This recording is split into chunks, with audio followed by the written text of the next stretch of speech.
Boa noite a todos. Estamos ao vivo nas redes da Prensa de Babel. Hoje, nesse espaço, gentilmente cedido pela Associação Comercial e Empresarial de Búzios, a ACEB, para iniciar as entrevistas com os pré-candidatos à Prefeitura de Armação dos Búzios.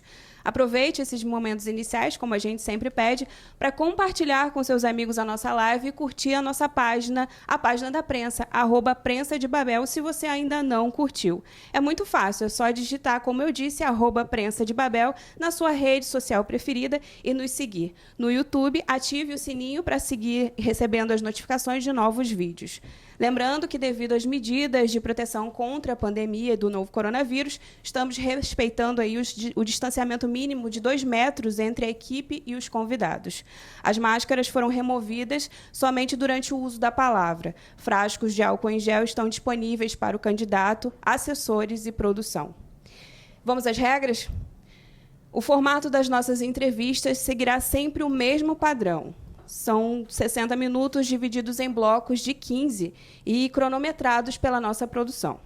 No primeiro bloco, o candidato e seu vice poderão se apresentar e contar um pouco da sua trajetória política, e em um tempo de 5 minutos cada um, caso o candidato traga o seu vice. Se não houver a presença do vice, o candidato tem garantido 10 minutos para se apresentar. No segundo bloco, responderão às perguntas elaboradas por setores representativos da sociedade civil, divididos em 10 grandes temas, organizados em um grupo de trabalho. São eles: saúde, educação, turismo, segurança, controle social, englobando comunicação social, cultura, direitos humanos e minorias, meio ambiente e saneamento, urbanismo, englobando mobilidade, habitação e regularização fundiária, e gestão e economia, que englobam emprego e renda. As perguntas que serão respondidas pelos pré-candidatos já foram sorteadas antes do início da transmissão e acompanhadas pela sua assessoria. No terceiro bloco, os convidados responderão perguntas dos jornalistas da prensa, que são eles Vitor Viana, Maria Fernanda Quintela e eu, Camila Raupp. No quarto e último bloco, será a vez das perguntas da nossa audiência, coletadas nas redes sociais, Facebook e Instagram e selecionadas pelo nosso jornalismo. Ao final, o candidato terá 5 minutos para as considerações finais. Vamos ao nosso convidado do dia? A entrevistada de hoje é a pré-candidata do Partido Progressista, Joyce Costa, e sua vice na chapa, Marilene de Azevedo Couto. Ambas compõem a chapa Juntos para Búzios que Queremos, que vai disputar a eleição com 12 candidatos a uma vaga na Câmara e 100 coligações partidárias. Um breve histórico da candidata. Nascida no canto esquerdo de Jeribá, em 31 de outubro de 1976, Joyce Lúcia Costa dos Santos Salme vem de uma família tradicional de Búzios, sendo bisneta da saudosa Olímpia Fernandes. Casada, mãe de 2 filhos, Joyce é bacharel em Administração de Empresas e Marketing pela Universidade Estácio de Sá. Ingressou na política em 2008 pelo PSDB de Búzios, marcando o pleito daquele ano como a única mulher eleita para vereadora e com expressiva votação, 579 votos. Nas eleições seguintes, repetiu o sucesso nas urnas, se reelegendo vereadora em 2012 e novamente em 2016, totalizando 3 mandatos consecutivos. Foi presidente do PSDB Mulher e, em 2018, eleita presidente da Câmara Municipal, cargo que ainda ocupa. E tem uma bagagem de 35 leis de sua autoria como vereadora. Boa noite, candidata. Primeiramente, queremos agradecer a sua presença e disponibilidade de estar aqui conosco. Vamos ressaltar que a candidata escolheu vice sozinha, né? Sem a vice, né, Joyce? Então, a gente garante para você a palavra aí de 10 minutos para contar um pouco sobre a sua trajetória e fazer uma apresentação inicial para a nossa audiência. Então, boa noite, Camila. Boa noite, Vitor, Viana. Boa noite, Fernandinha.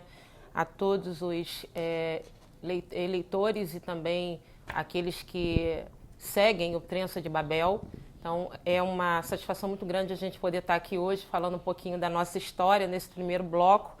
E o que eu tenho para contar até já foi dito um pouquinho pela Camila, mas é muito interessante porque eu comentava isso com uma amiga minha que hoje é pré-candidata com a gente, e só fazendo uma correção, Camila, nós estamos com 13 pré-candidatos na nominata, e eu comentava com ela que me identifico muito, porque negra, de família humilde, filha, neta de pescadores, então eu me identifico muito com ela também, porque é um pouquinho da minha história. E em 2007 eu me formei em administração de empresas. O candidato na época era o Flávio, meu esposo.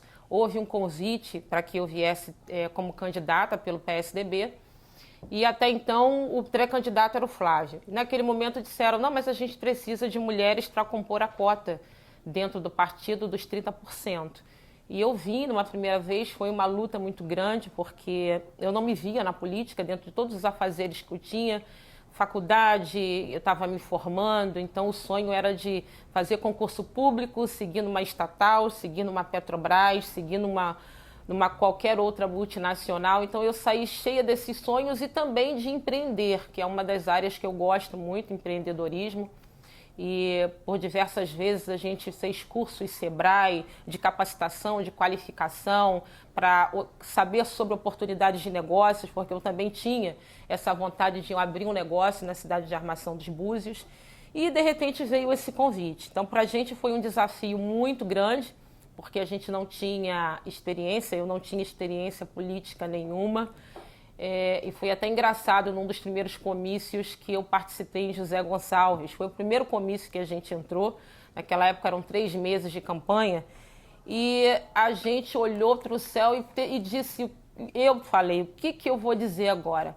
Mas o que a gente percebe é que é o senso comum, o desejo de todos nós brasileiros, é sempre prismar por uma qualidade de vida, por uma educação boa, que é o que a gente quer e é o que nossos filhos querem. Eu, naquele momento em que me formei pela Estácio de Sá, eu tive a ajuda de custo universitária. E como ela caiu bem naquele momento, como ajuda de custo. Eram R$ 125, se eu não me engano, era o que a gente conseguia para tirar xerox, apostilas de livros. E por isso essa nossa trajetória em tentar sempre ajudar os universitários da nossa cidade, porque foi com muita luta e chegar numa faculdade particular não é nada fácil. E eu só consegui ingressar e pagar naquele momento, porque não tinha faculdade à distância, porque o meu marido ele já estava ingressando no Corpo de Bombeiros do Estado do Rio e cônjuge, filhos tinham desconto e tem de 50%. Então naquele momento foi a minha vez, eu cheguei, opa, tenho desconto, vou ingressar. E eu comecei e terminei a faculdade de administração com marketing. E nesse pontapé desse convite trazi foi o que eu pensei, foi na busca de uma qualidade de ensino de excelência, foi na questão da saúde que todos nós, quando estamos na fila da policlínica ou de um atendimento ambulatorial ou numa farmácia básica, a gente discute sobre isso, o acesso à saúde de todos os cidadãos. Foi em querer melhorar, né, a nossa cidade do ponto de vista turístico, em ter um turismo de qualidade, em ter uma geração de emprego e renda para toda a população. Então eu entrei aspirando esses sonhos, esses desejos, para que isso se tornasse uma realidade para a nossa cidade. E quando vim a primeira vez, logo na primeira eleição, eu fui eleita. Foi até uma surpresa muito grande, porque haviam 2 vereadores de mandato no partido, no PSDB, partido em que eu estava, e eu entrei como a única mulher na Câmara. E de lá para cá, a gente vem acompanhando esse empoderamento. É muito gratificante quando a gente vê jovens, da nossa família principalmente, que são de gerações mais novas, ingressando numa faculdade, se empoderando. Então, quando eu ingressei na minha, eram poucas as mulheres que tinham feito ou formação de professores, o magistério, ou uma faculdade de farmácia, ou de educação física. E hoje a gente vê um número maiores de meninas que têm ingressado. Na nossa família a gente vê isso, que tem chegado e se formado em bacharel em Direito, que tem dado continuidade aos estudos. E isso é um índice nacional de que as mulheres elas têm frequentado mais as salas de aula das universidades e têm se formado e têm conquistado espaços importantes de decisão. E eu chegar na Câmara foi um espaço adquirido muito importante como única mulher em 2009. e ter que discutir com mais 8 cavalheiros, 8 mandatários. É um espaço que a gente sabe que ainda é machista, a gente tira pelos números de índices nacionais que nós temos. O Brasil, ele tem mulheres em decisões de poder, em locais de decisão de poder, no Senado, no Congresso, ocupando 10, 12% das cadeiras. E assim também em outros postos importantes. Então, chegar nesse ambiente é quebrar o clube um pouquinho do bolinha e dizer que chegou uma Luluzinha lá.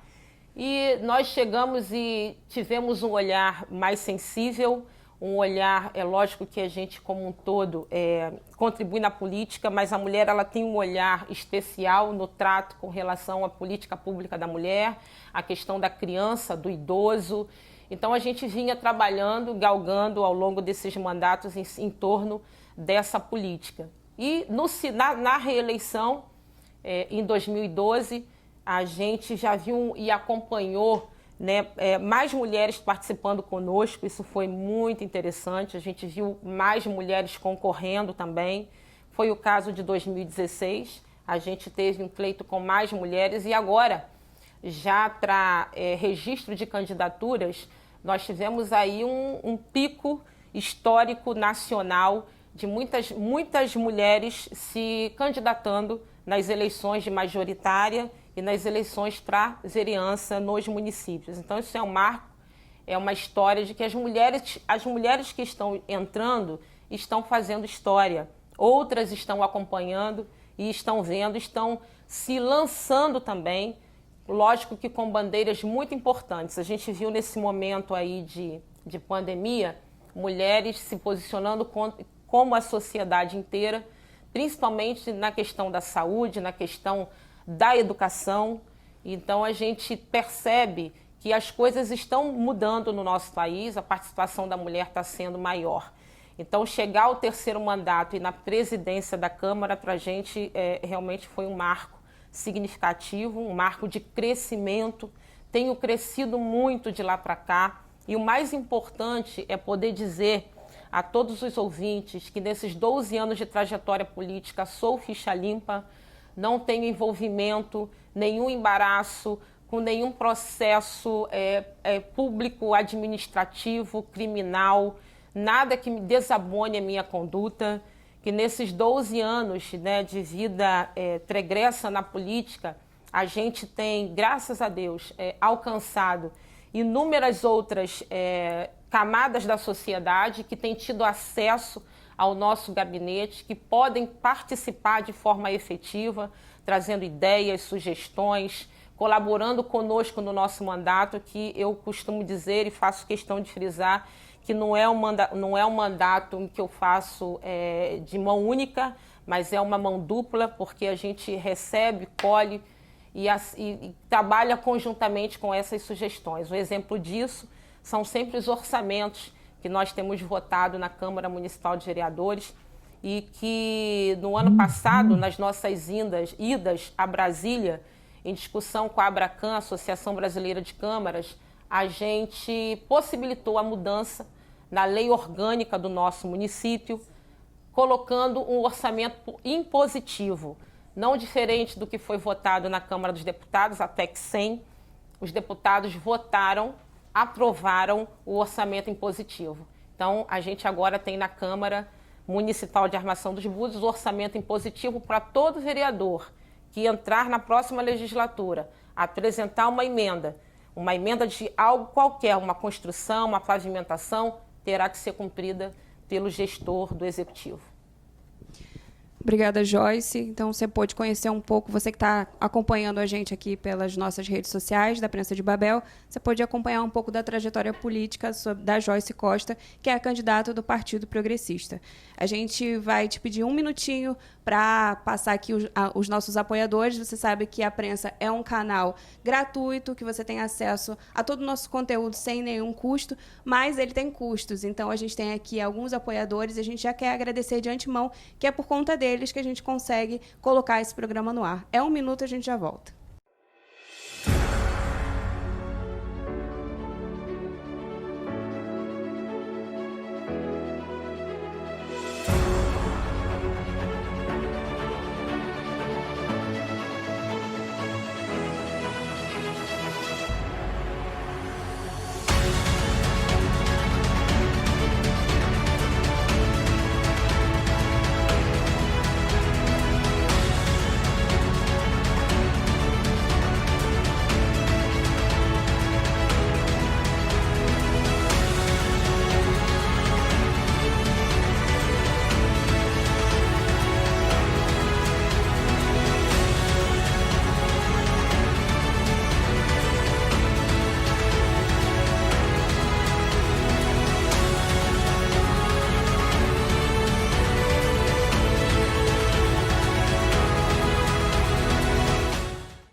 Estamos de volta nesse segundo bloco e que vamos fazer as perguntas da sociedade civil, como a gente mencionou no início, que foram elaboradas através de um grupo de trabalho com algumas pessoas que fazem parte desses grupos da sociedade civil organizada aqui em Armação dos Búzios.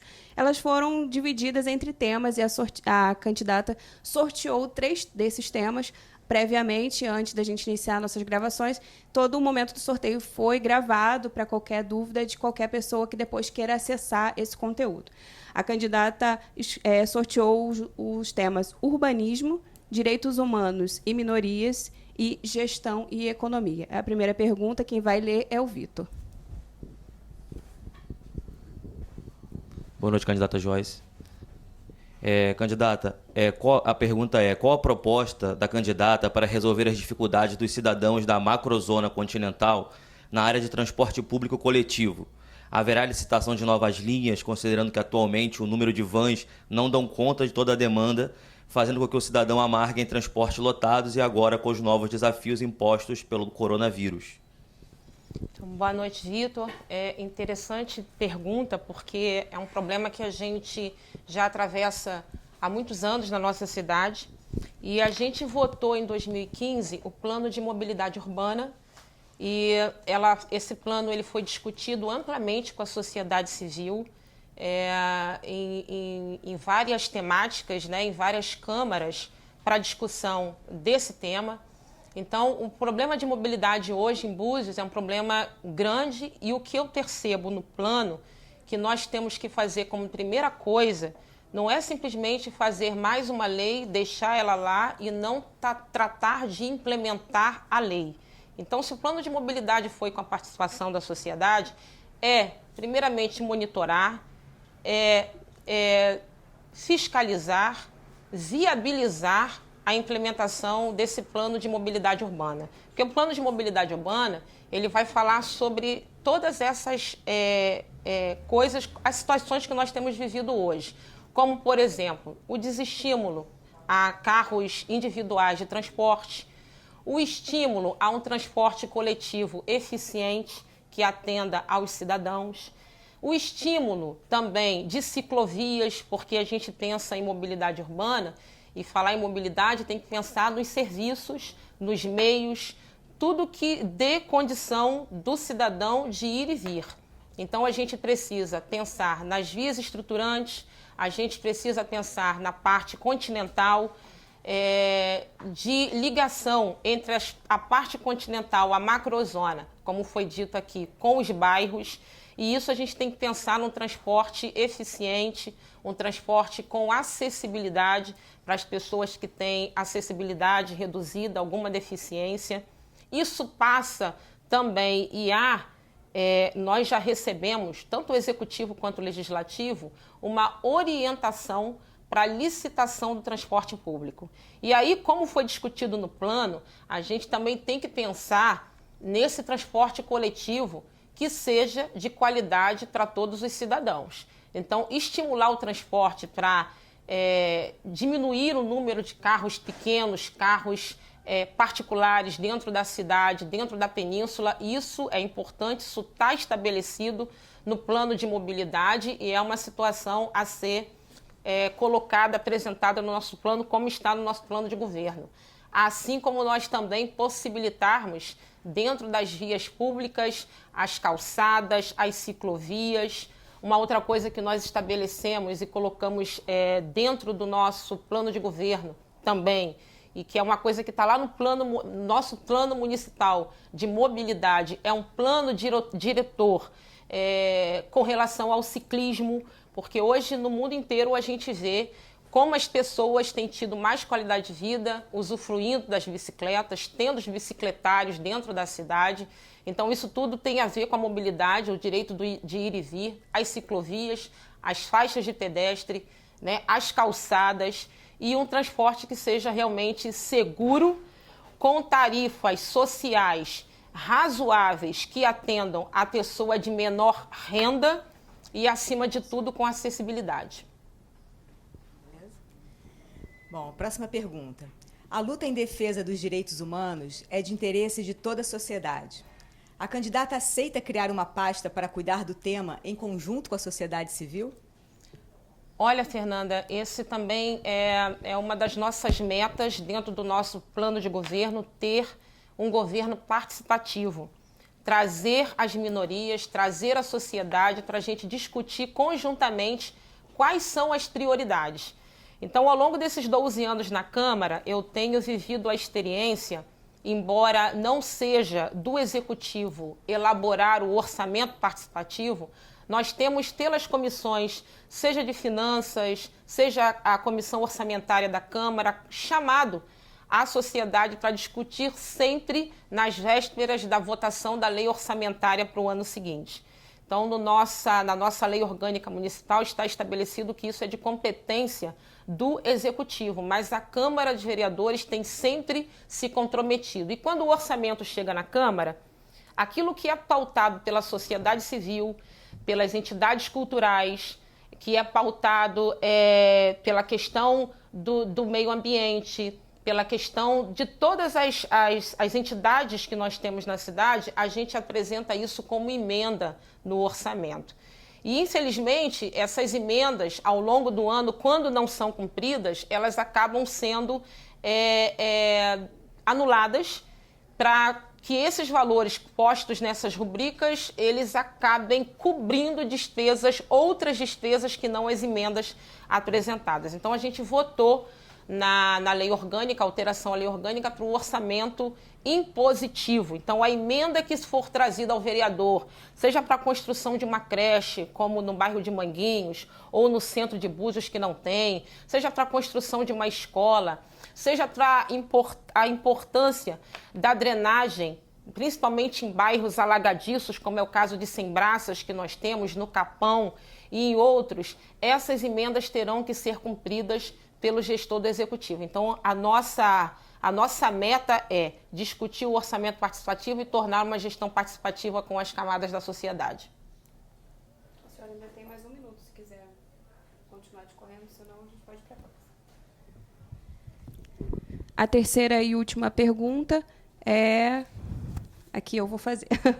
A Guarda Marítima Ambiental, diferente do que está previsto no Plano Diretor e Código Ambiental Municipal, foi desprezada na importância dada pelo legislador municipal. Qual será o investimento do candidato para a melhoria da fiscalização dos recursos do mar, definida como competência da referida categoria profissional? A gente viu, ao longo desses anos, realmente o desprezo com essa categoria, que foi inserida no concurso de 2012, criando os cargos para a Guarda Marítima Ambiental.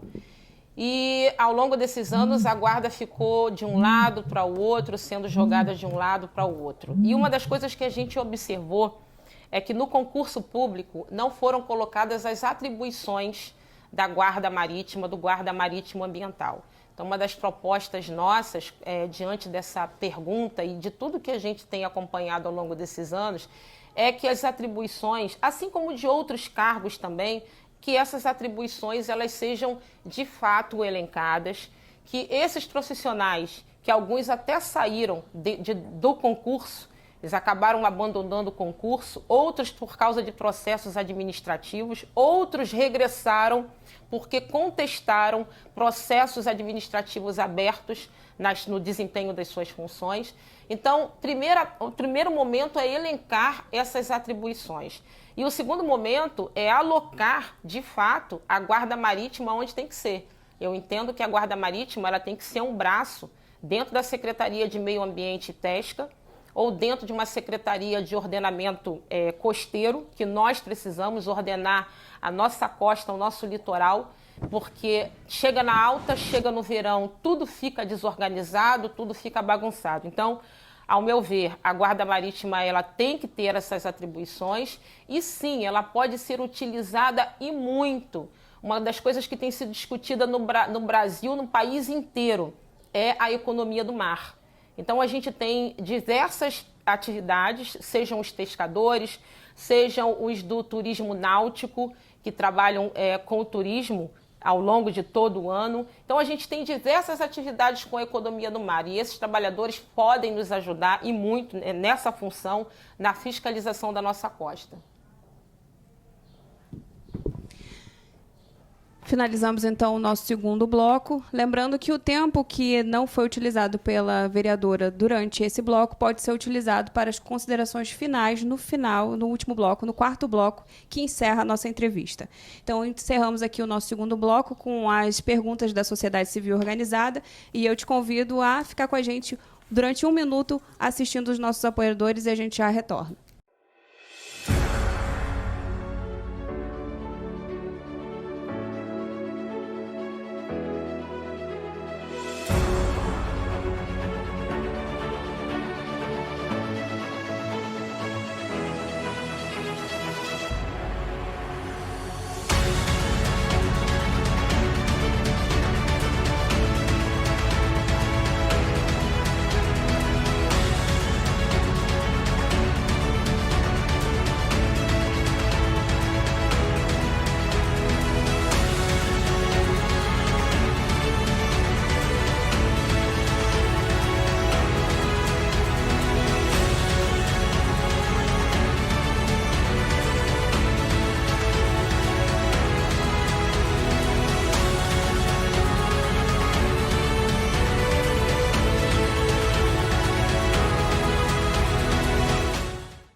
Estamos de volta aqui com as nossas entrevistas com os candidatos à Prefeitura de Armação dos Búzios, agora já candidatos, né? Já podemos chamá-los de candidatos.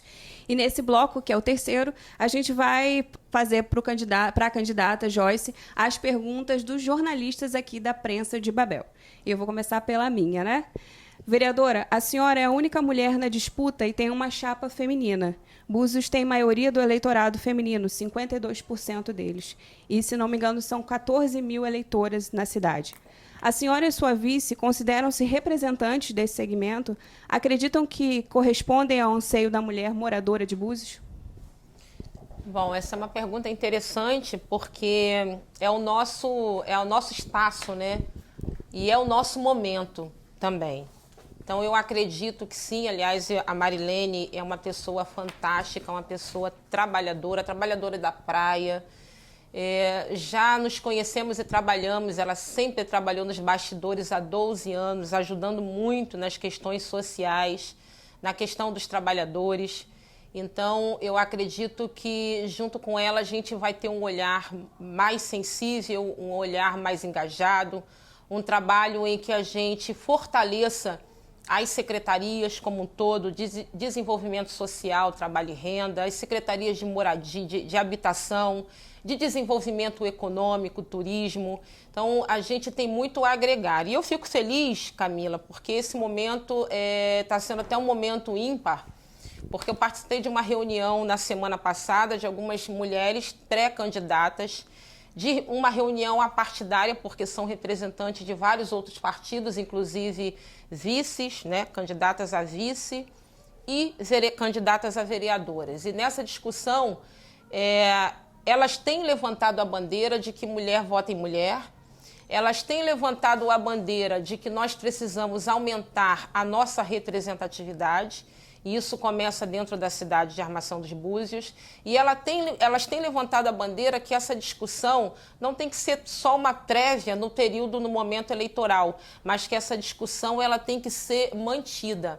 Ao longo desses anos, a gente trabalhou muito para ter o Conselho Municipal dos Direitos da Mulher, para ter o CEAM, o Centro de Atendimento Especializado à Mulher Vítima, para ter uma Secretaria da Mulher. Então, a gente tem por lei específica a criação do Conselho Municipal e a gente tem por lei específica também o CEAM.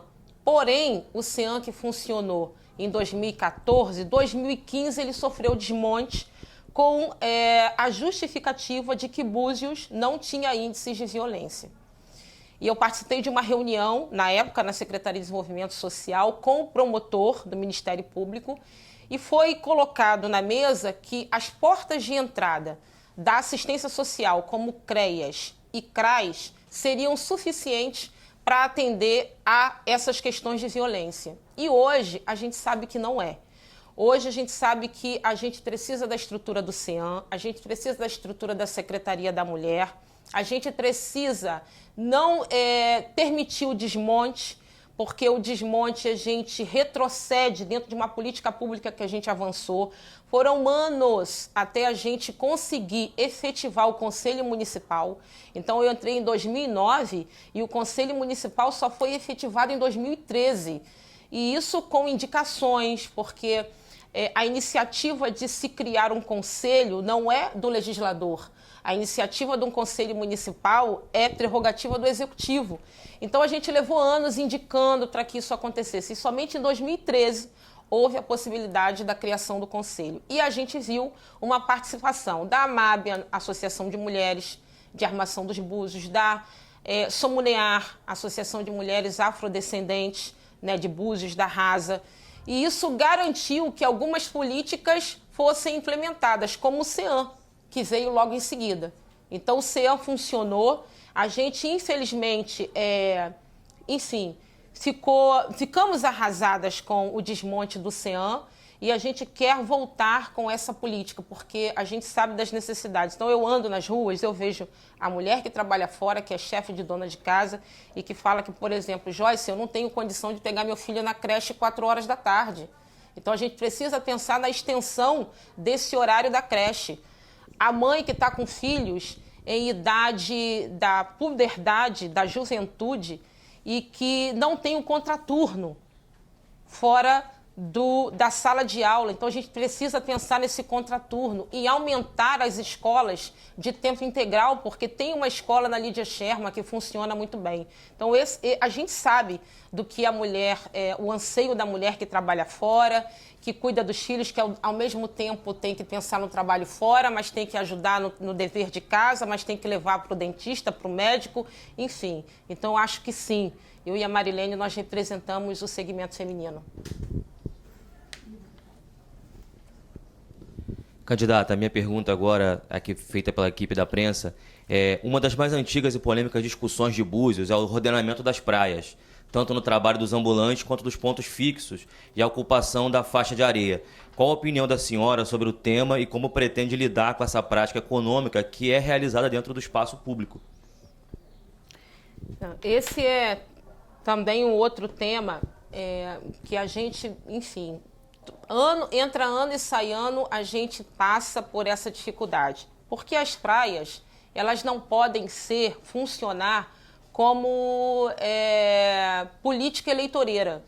Elas não podem funcionar na véspera de uma eleição, sair dando autorização, permissão à torta e à direita, porque se pretende eleger algum candidato. Não. A gente teve o TAC, por exemplo, da Praia de Jeribá, para quiosques que existiam na faixa de areia, e até antes desse TAC não tinham outros quiosques que não fossem os da faixa de areia. E a nossa política, o que a gente quer implementar, que a gente não viu o executivo executar até os dias de hoje, é uma lei que nós votamos do Plano Verão, por exemplo, aonde a gente discuta toda a questão do ordenamento, o ordenamento das praias, o ordenamento dos logradouros, o ordenamento do mar, aonde a gente discuta com as secretarias de segurança pública, principalmente Secretaria de Meio Ambiente e Turismo, sobre o ordenamento desses espaços. E uma das coisas que nós tivemos um breve ensaio, mas também eu gosto de frisar porque é algo que está sendo discutido no mundo inteiro, aliás, no Brasil, que é a questão do estudo de capacidade de carga nas praias. Esse estudo de capacidade de carga tem que ser implementado, mas isso não tem que ser escondido, não tem que ser na calada, não tem que ser nos 45 do segundo tempo, não. Essa discussão tem que ser com a sociedade civil inteira, com os trabalhadores de praia também, aqueles que utilizam, vivem desses espaços. Então, essa discussão tem que ser conjunta. O estudo de capacidade de carga nas praias. Implantar a bandeira azul nas praias. A gente tem aqui, por exemplo, Peró, que conseguiu e adquiriu a bandeira azul. Por que Búzios não tem a bandeira azul? E isso a gente tem que discutir com a sociedade, porque daqui para frente, o turismo que vai acontecer é um turismo de distância curta. Então, as pessoas vão procurar as cidades que realmente apresentam índices pequenos com relação à contaminação do coronavírus, cidades que estejam melhor estruturadas. Então, essa estrutura, Vitor, a gente precisa ter dos nossos trabalhadores um cadastro permanente dos trabalhadores e o estudo de capacidade de carga nas praias, para que a gente não tenha aí um número abusivo, né, de mesas e cadeiras, de guarda-sóis dentro das praias, mas também deixar bem definido aquele que trabalha com a função que tem CNTJ pousada e aquele que tem CNTJ quiosque. Porque hoje é uma confusão geral. Quem tem pousada também quer ter quiosque na beira da praia. Hoje é uma confusão geral. Nós ficamos aí há anos sem uma fiscalização e de invasão justamente da faixa de areia. Tivemos que ter intervenção do Ministério Público para retirada agora há pouco tempo, vergonhoso. Em plena época de pandemia, na praia de Jeribá, pessoas furando e colocando concreto na areia. Pessoas fazendo cercado da areia, da praia, como se fosse o quintal da sua casa. Isso não pode acontecer. A gente viu condomínios invadindo as praias. E depois só os trabalhadores que têm que ser expulsos? Discordo plenamente. A política tem que ser boa para todos, não boa só para o interesse de uns. Bom, vereadora não, candidata, né? Aqui é a candidata Joyce. A senhora foi eleita vereadora pela primeira vez em 2008 com 579 votos. Em 2012 foi reeleita com 537 votos. E em 2016 venceu pela terceira vez consecutiva, totalizando 647 votos. Observamos que, após 8 anos de trabalho na Câmara Municipal, a senhora manteve o eleitorado do primeiro pleito, de quando ainda era uma pessoa desconhecida, sem vida pública, e conquistou apenas mais 68 eleitores. Ao que a senhora atribui esse baixo número de novos cidadãos que apostam e acreditam no seu potencial de trabalho depois de tantos anos como vereadora? Então, Fernandinha, ao longo dos meus mandatos, eu tive uma baixa do segundo para o primeiro mandato. E do segundo para o terceiro, a gente teve uma alta de mais de 100 votos. Então, o nosso trabalho é um trabalho, acima de tudo, que não consiste em promessas eleitoreiras. O nosso trabalho, e eu nunca fiz boca de urna nas eleições, eu nunca precisei disso. Então, o nosso trabalho é um trabalho sério. Nas últimas eleições de 2016, nós tivemos uma denúncia falsa, e aí eu chamo a atenção para todos os candidatos que estão se fazendo uso de pesquisa falsa. Vergonhoso, não precisa usar desse artifício. Estão usando pesquisas falsas, enviando para grupos de WhatsApp, estão fazendo pesquisas sem inserir nome de candidatos, eu mesma sou vítima disso. Pessoas me ligam e dizem: Joyce, acabei de ser entrevistada aqui, seu nome não está na pesquisa. Joyce, acabei de receber uma ligação, fui entrevistada por telefone e seu nome não está na pesquisa. Então não precisa desses subterfúgios.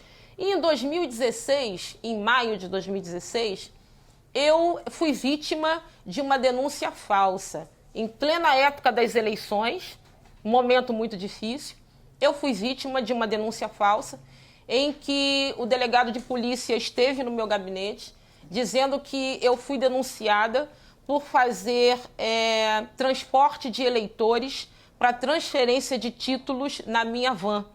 E eu disse naquele momento para o delegado, van eu nunca tive. Eu tenho muitos adversários políticos. Então, para qualquer um pagar alguém para fazer isso no balcão de uma comarca eleitoral, isso não é difícil. E aí ele disse: pois bem, vereador, eu preciso de provas. Então, o delegado esteve no meu gabinete, olhou todos os arquivos, colocou como palavras-chave no computador título, TRE, nome das pessoas, e não achou nada.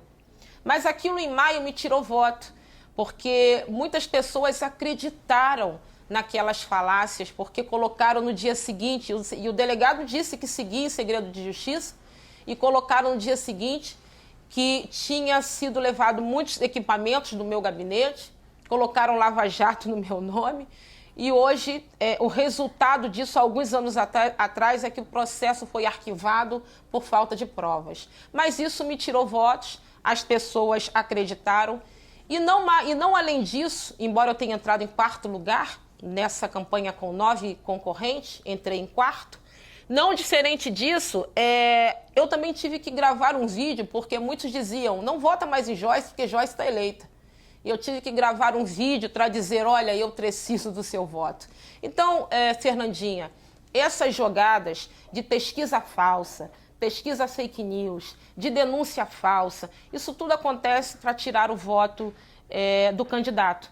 Mas o meu compromisso de manter a minha postura, a minha ética profissional, a minha idoneidade de ser ficha limpa, continua.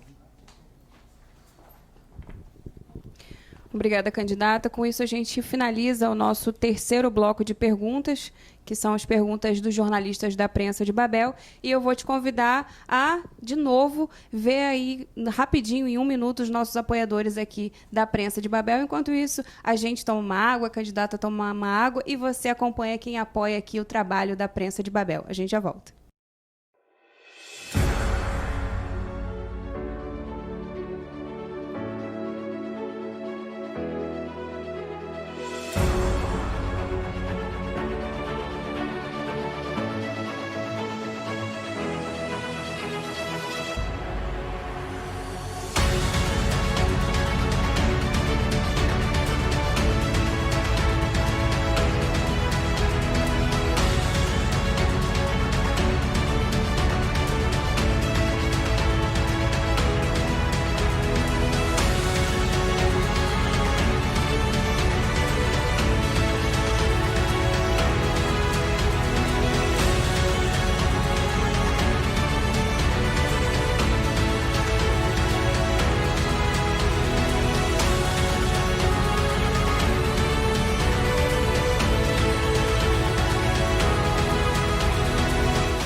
Retomamos, então, aqui para o nosso 4º e último bloco da entrevista com a candidata à Prefeitura de Búzios, Joyce Costa, candidata do Partido Progressista. E a gente vai, nesse último bloco, ler as perguntas dos internautas que a gente recolheu durante aí os últimos 2 dias, que foram direcionadas para a candidata. Lembrando que a gente está aqui numa transmissão ao vivo aqui nas redes da prensa e que essa transmissão ela foi gravada previamente, hoje mais cedo, na sede da ACEB, e a gente optou por fazer essa gravação prévia por questões de segurança e logística, mas ela não sofreu nenhum tipo de edição, nem nada que possa tirar a veracidade desse momento de entrevista, e para que você possa acompanhar as propostas e conhecer um pouco mais da candidata.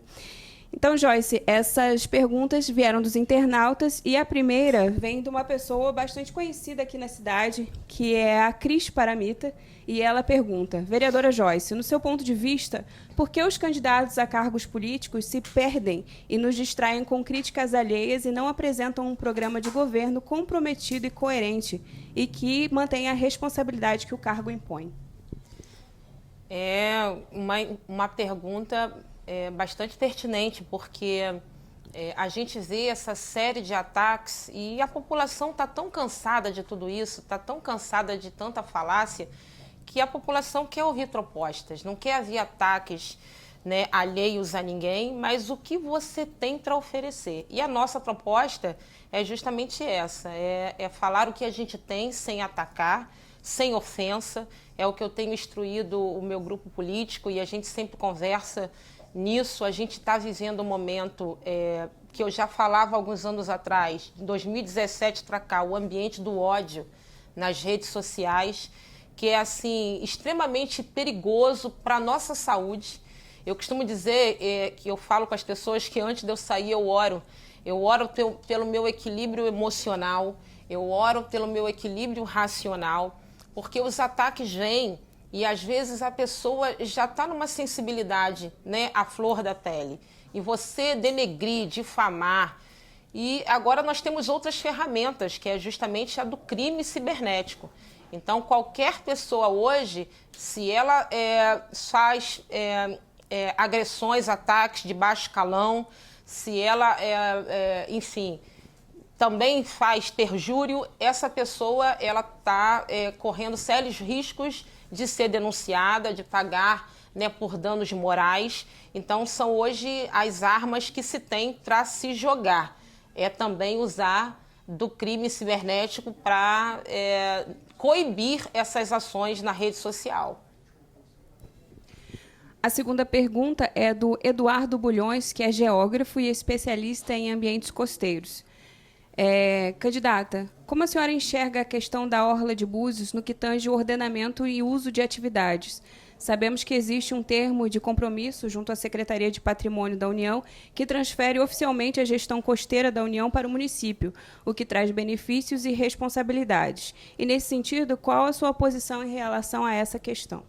Eu até falei aqui um pouco antes da questão do ordenamento das praias, né, do ordenamento costeiro. A gente tem que ter esse ordenamento, mas uma coisa séria, discutida com a sociedade, trazer todo mundo para essa discussão, porque a nossa costa ela precisa ser cuidada. Então, a gente tem os guardas marítimos ambientais para poder participar disso, junto com a Secretaria de Meio Ambiente, com a Secretaria de Segurança Pública também. Então, chamar os atores principais, todos que usam e exploram dessa atividade, porque eu repito, algo que me chamou muito a atenção quando eu conversava sobre política com uma entidade que discute justamente a economia do mar. Nós não podemos ter um turismo predatório. E o exemplo que ele me deu foi de Ilhéus. Ilhéus, que era uma cidade, né, do estado da Bahia, muito conhecida, famosa,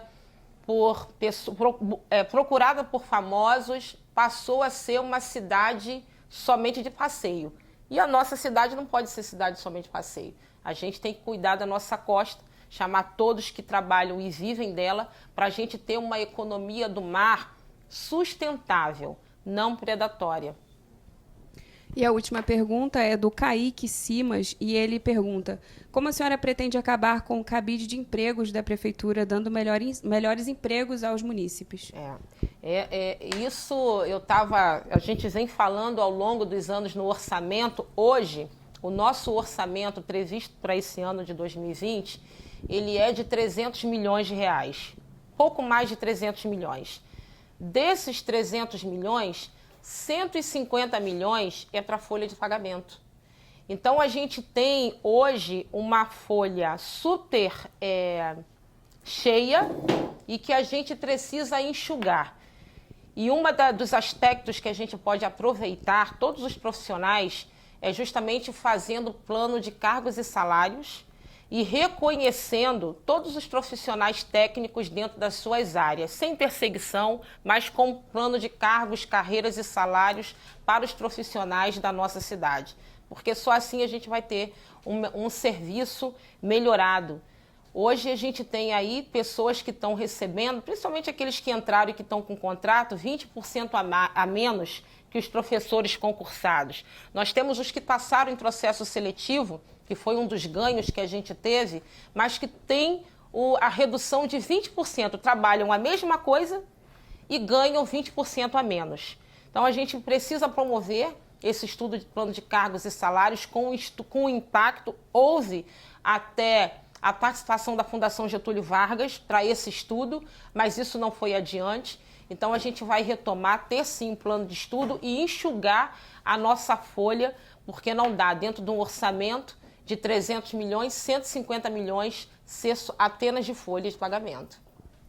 Então, essas foram as perguntas dos nossos internautas e já caminhando para o final da nossa entrevista, já agradecendo mais uma vez à ACEB por disponibilizar o espaço para que a gente pudesse fazer a gravação dessas entrevistas e a todos vocês que nos acompanham.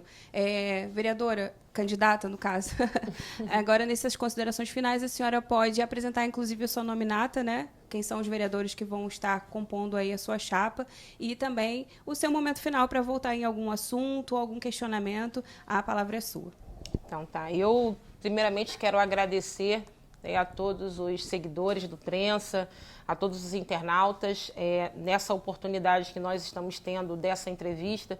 Eu achei até que o tempo foi remido, né? Se deixasse, a gente falaria 2 horas, passa muito rápido mesmo, mas as nossas propostas seguem nas redes sociais. A gente vai apresentando dia após dia todas elas, na questão da saúde, na questão da educação, regularização fundiária, que é importantíssimo dentro do nosso município. É uma coisa que eu tenho como exemplo a mim mesma, porque nós votamos, e eu tive essa grata participação de poder votar na regularização urbanística da Rasa, e antigamente na Rasa não podia posto de gasolina, não podia banco, e quando a gente votou essa lei em 2016, lá hoje já tem um posto de gasolina, quiçá a gente vai lutar para ter um banco de verdade dentro do bairro da Rasa, para que as pessoas elas possam fazer os seus pagamentos, enfim, frequentar um banco dentro do bairro que é extremamente grande.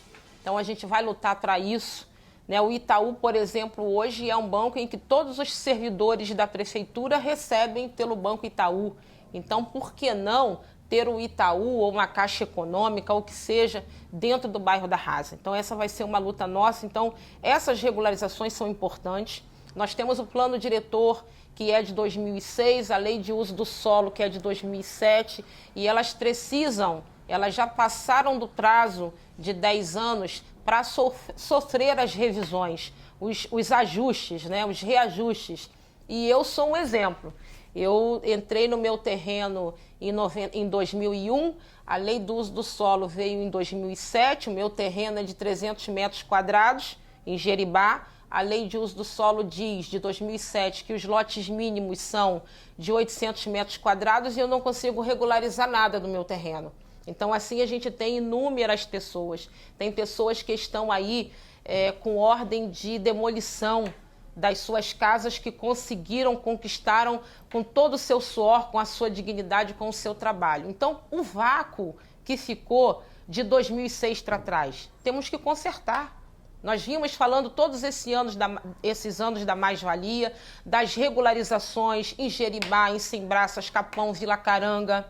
Nós vimos aí, e está por decreto, uma lei federal que trata das regularizações fundiárias com projetos sociais de construção dado às famílias carentes, que não está sendo praticado, não está sendo posto em vigor. Então, a gente precisa fazer com que isso aconteça e, de certa maneira, frear, né, a ocupação desordenada dentro da nossa cidade. Então, são inúmeros temas que a gente vai estar pontuando, trazendo para a população. A Marilene, que é minha vice, eu falo que nós estamos aí numa chapa puro sangue, 100% feminina, né? Já falei dela, vai estar comigo nas ruas, entrando, falando das nossas propostas. E os nossos vereadores, né, candidatos a vereadores, nós temos aqui hoje a Roberta Coutinho, que é lá de Tucuns, militante do Progressistas antes de mim, porque eu entrei no Progressistas para a eleição de 2016, e a Roberta já militava dentro do PT Afro, dentro da questão da mulher, dentro dos cursos, porque o Partido Progressistas que nós fazemos parte tem uma fundação, a Fundação Milton Campos, que investe na qualificação, que investe na capacitação com diversos cursos, e ela já traz isso para Búzios muito antes de eu ingressar no Progressistas. Tem aqui a Mônica, né, a Mônica Dutra, que também é nossa parceira candidata, é uma mulher muito engajada com as questões, principalmente de habitação, de empreendedorismo. Então, diversas leis ou projetos ela caça lá e está noticiando isso em São Paulo, está noticiando isso em Minas. Ela traz para mim, a gente se debruça, fala, sabe de cor já a lei da regularização fundiária, porque é uma lei federal que ela tem lido, esmiuçado, e é uma bandeira que eu acho que com certeza ela vai estar seguindo. Tem o Teixeira Duarte, que está conosco aqui também, já veio pré-candidato na outra campanha, então é um trabalhador da traia, mais do que ninguém sabe das agruras, das deficiências que nós encontramos na traia, na necessidade do ordenamento das nossas praias, da faixa de areia da nossa costa. Então está somando com a gente, ele e sua família, sua esposa Gisela, obrigada pelo carinho. Flávio da Jaque também está aqui com a gente. Flávio, ele é psicopedagogo formado, então eu costumo dizer que tem uma bagagem técnica que pode somar e muito conosco dentro da educação da nossa cidade. A educação que nós queremos com universidades, que nós queremos com esse ensino técnico profissionalizante, com a escola de segundo grau que nós perdemos e vamos lutar, porque a escola de segundo grau, na Rasa, era para ter chegado no ano passado. E, infelizmente, com todos esses problemas políticos que Búzios vivenciou, da briga do prefeito com o vice. 2019 foi um ano perdido. Nós passamos perdas, perdemos a escola de segundo grau que teria chegado, mais de 40 empresas fecharam as suas portas, postos de trabalho que acabaram sendo fechados. Então, isso foi uma problemática e que a gente tem a função, a responsabilidade de fazer com que Búzios ela tenha o desenvolvimento. E a gente tem visto aí nos noticiários, na TV, e é um ditado que se diz na Câmara muito interessante: na briga do mar com a rocha, quem sofre é o marisco. Então, quem sofre e quem está no meio é o povo. E a gente não está aqui para brigar.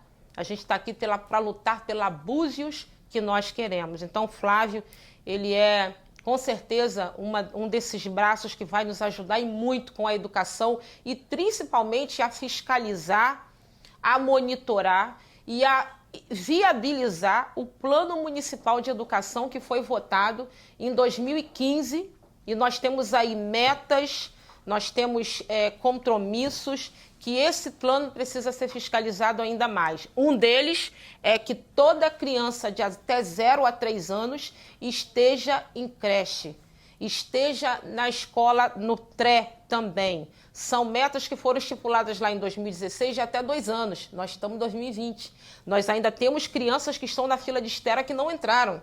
Nós temos um problema agora de crianças que ficaram fora do auxílio ao estudante no valor de R$200, porque o pai e a mãe não conseguiam matricular na creche, ficaram de fora, entrou o decreto da calamidade e estão de fora sem receber essa ajuda ao estudante. Então, a meta do Plano Municipal de Educação, 2 anos após 2016, foi 100% das crianças nas creches. Então, Ramon, que também é um outro querido, nosso jovem representando a juventude dentro da nossa nominata, também aguerrido, que chegou para mim e disse assim: Joyce, eu quero ser candidato. Esse não foi assim: vem candidato comigo?